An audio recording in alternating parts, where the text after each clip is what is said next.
I see you. I see. I bring it down like. I see you. I see. I bring it down like. Lofi Poli Sci, Michael Pickering, bring it down all lo-fi like with what's going on in the world today.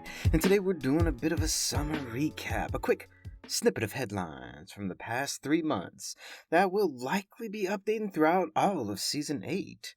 And so we got 20 headlines coming at you, peeps, from Africa to Asia, and the Middle East to Latin America. Let's go. In Africa news, the country of Niger had a military coup, and ECOWAS, the Economic Community of West African States, is considering deploying troops to Niger. Question mark? Is this for real? It is for real. And Niger's ousted president is being charged with high treason by the military junta.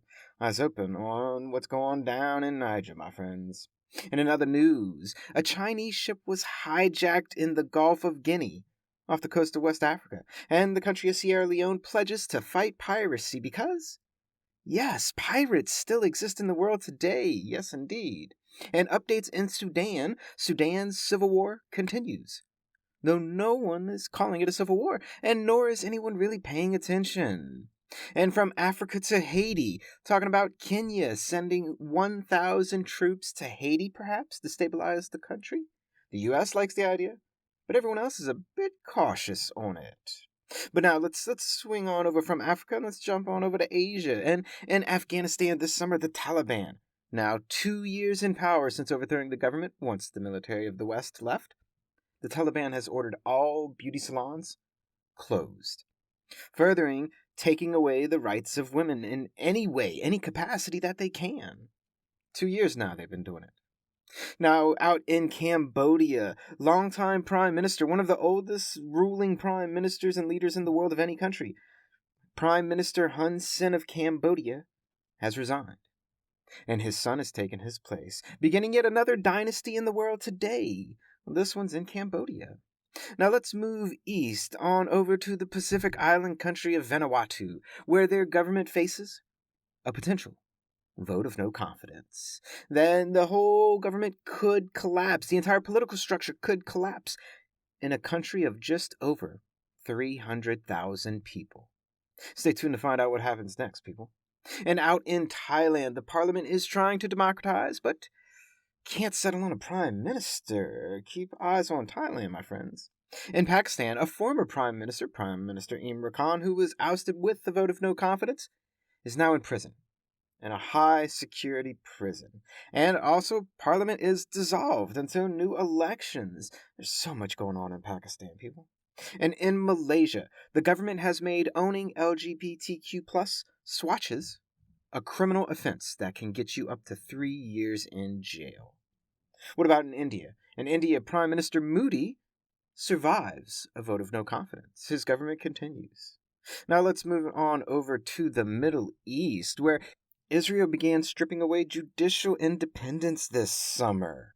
But this isn't the end of that story. Keep tuned. The Supreme Court has something to say about it. And out in Jordan has criminalized online speech that is harmful to national unity. Harmful to national unity? What does that mean? What does it mean? Your guess is as good as mine. It is vague as can be. Out in Kuwait, they have banned the film Barbie. Just like Vietnam. But why? Who bans Barbie? Kuwait and Vietnam do. And let's round this episode out with some Latin American news for you. This summer, Ecuador police had to raid a prison where the prisoners had taken over for a time period and were holding the guards captive. And more recently, a presidential candidate for the presidency of Ecuador was assassinated just last week. Out in El Salvador, they are getting ready for a mass trial for imprisoned gang members. A mass trial. That's intense, people. What does even a mass trial look like? Stay tuned.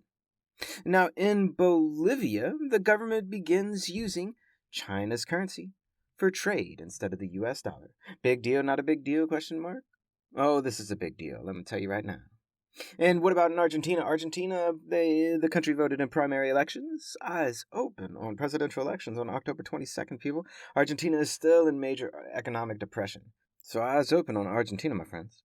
And in Nicaragua, the government froze the bank accounts of a Jesuit university, further escalating the government's war on the Catholic Church. This is such an interesting set of events that have been going on for a few years now between Nicaragua and the Catholic Church. And finally, in more local news, McDonald's franchises in Louisiana were found earlier this summer, hiring minors to work illegally in the New Orleans metro area. Yeah, so the next time you're at a fast food joint and it seems like the workers are a little too young, well, now you know. And that's just a snap of what's going on in the world today. I see. I bring it down like. Lofi Poli Sci is more than just me. It's the we that we be. Pickering, signing off.